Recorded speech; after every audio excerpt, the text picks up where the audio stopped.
गणतन्त्रपछि सबैभन्दा बढी सत्ताको स्वाद लिएको माओवादी 9 वर्षपछि प्रतिपक्षीको बाटोमा। नेकपा माओवादी केन्द्र करिब 9 वर्षपछि प्रतिपक्षमा पुग्ने लगभग निश्चित छ। सोमबार मध्यरातमा काङ्ग्रेस र एमाले मिलेर नयाँ सत्ता समीकरण बनेसँगै माओवादी प्रमुख प्रतिपक्षी दल बन्ने अवस्थामा पुगेको हो।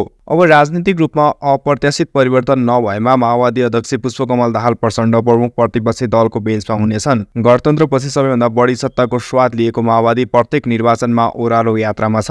2070 सालमा भएको दोस्रो संविधानसभा निर्वाचनमा माओवादीले लज्जास्पद पराजय भोगेपछि 2072 असोजसम्म माओवादी प्रमुख प्रतिपक्षमा बसेको थियो। काङ्ग्रेस र एमाले सहितका दलले सरकार बनाएका थिए। त्यसपछिका 9 वर्ष माओवादी प्रमुख प्रतिपक्ष बनेको छैन। 2077 साल पुस 5 गते एमालेका अध्यक्ष केपी शर्मा ओलीको नेकपा सरकारले संसद विघटन गरेपछि माओवादी सत्ताबाट बाहिरियो, तर प्रमुख प्रतिपक्षमा काङ्ग्रेस थियो।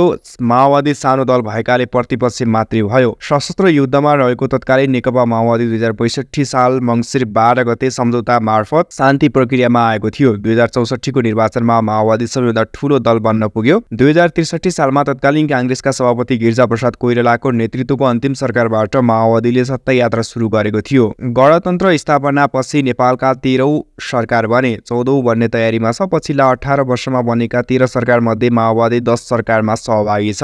4 पटक सरकारको नेतृत्व नै गर्यो। प्रचण्डले 3 पटक र डाक्टर बाबुराम भट्टराईले 1 पटक सरकारको नेतृत्व गरे। दर्जनौं मन्त्री बने। 13 सरकारमध्ये माओवादी 3 पटक मात्रै प्रतिपक्षमा बसेको, अर्थात् सरकारमा प्रतिपक्षी दलको भूमिका निर्वाह गरेको छ।